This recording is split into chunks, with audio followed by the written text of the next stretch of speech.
The very first thing she did was to look whether there was a fire in the fireplace. And she was quite pleased to find that there was a real one, blazing away as brightly as the one she'd left behind. So I shall be warm here as I was in the old room, thought Alice. Warmer, in fact, because there'll be no one here to scold me away from the fire. Oh, and what fun it'll be when they see me through the glass in here and they can't get at me. And then she began looking about. And she noticed that what could be seen from the old room was quite common and uninteresting, but that all the rest was as different as possible. For instance, the pictures on the wall next to the fire seemed to be alive. And the very clock on the chimney piece, you can only see the back of it in the looking glass, had got the face of a little old man, and it grinned at her. They don't keep this room so tidy as the other, Alice thought to herself, as she noticed several of the chessmen down in the hearth among the cinders. But in another moment, with a little oh of surprise, she was down on her hands and knees watching them. The chessmen were walking about, two and two. Here are the Red King and the Red Queen, Alice said in a whisper for fear of frightening them. And there are the White King and the White Queen sitting on the edge of the shovel. And here are two castles walking arm in arm. I don't think they can hear me, she went on as she put her head closer, and I'm nearly sure they can't see me. I feel somehow as if I were invisible. Here something began squeaking on the table behind Alice, and it made her turn her head just in time to see one of the white pawns roll over and begin kicking.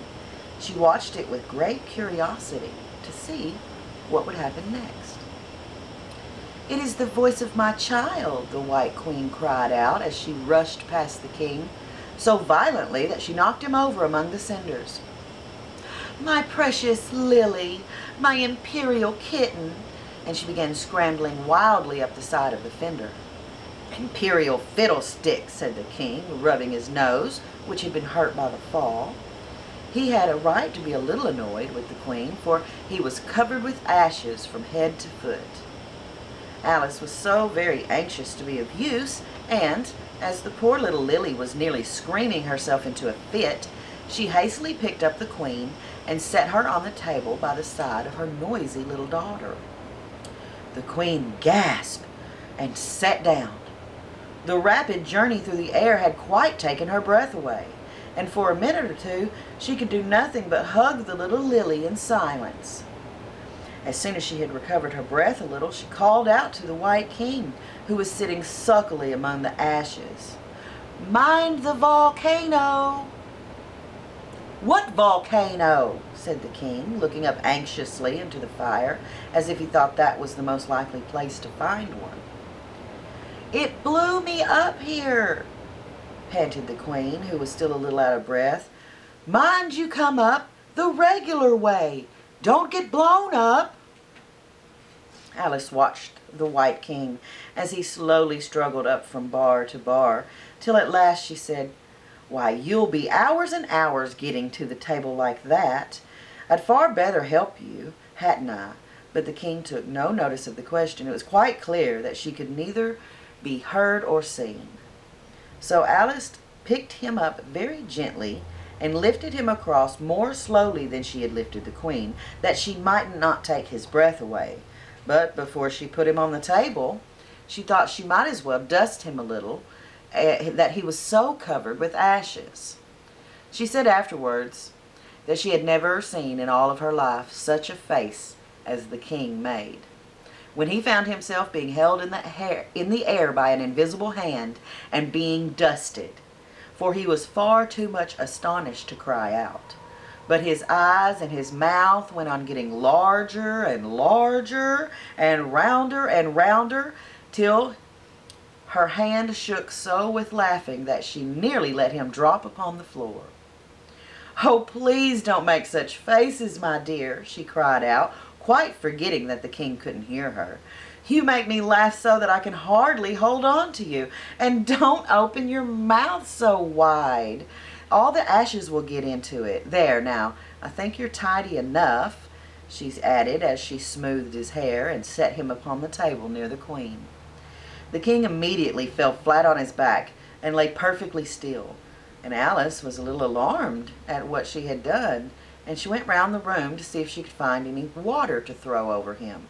However, she could find nothing but a bottle of ink, and when she got back with it, she found that he had recovered, and he and the Queen were talking together in a frightened whisper, so low that Alice could hardly hear what they said. The King was saying, "I assure you, my dear, I turned cold to the very ends of my whiskers." To which the Queen replied, "You haven't got any whiskers." "The horror of that moment," the King went on, "I shall never, never forget." "You will, though," the Queen said, "if you don't make a memorandum of it." Alice looked on with great interest as the King took an enormous memorandum book out of his pocket and began writing. A sudden thought struck her, and she took hold of the end of the pencil, which came way over his shoulder, and she began writing for him. The poor King looked puzzled and unhappy, and struggled with the pencil for some time without saying anything. But Alice was too strong for him, and at last he panted out, "My dear, I really must get a thinner pencil. I can't manage this one a bit. It writes all manners of things that I don't intend." "What manners of things?" said the Queen, looking over the book, in which Alice had put, "The white knight is sliding down the poker. He balances very badly." "That's not a memorandum of your feelings." There was a book laying near on the table, and while Alice sat watching the King, the White King, for she was still a little anxious about him, and had the ink all ready to throw over him just in case he fainted again, she turned over the leaves to find some part that she could read, for it's all in some language I don't know. It was printed backwards. She puzzled over this for some time, but at last a bright thought struck her. "Why, it's a looking-glass book, of course. If I hold it up to the glass, the words will go the right way again." And this was the poem that Alice read. Jabberwocky. 'Twas brilling in the slithy toves, did gyre and gimble in the wave. All mimsy were the borogoves, and the mome raths outgrave. Beware the jabberwock, my son, the jaws that bite, the claws that catch. Beware the jubjub bird, and shun the fumerous bandersnatch. He took his vorpal sword in hand, long time the maxim foe he sought. So rested he by the tumtum tree, and stood awhile in thought. And as in uffish thought he stood, the jabberwock with eyes of flame came whiffling through the tulgey wood, and burbled as it came. 1, 2, 1, 2, and through, the vorpal blade went snicker-snack. He left it dead, and with his head he went galumphing back. "Ah, hast thou slain the jabberwock? Come to my arms, my beamish boy. Frab joyous day, calloo callay!" He chortled in his joy. 'Twas brilling in the slithy toves, did gyre and gimble in the wabe.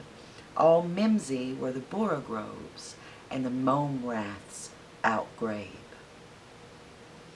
"It seems very pretty," she said when she'd finished it, "but it's rather hard to understand."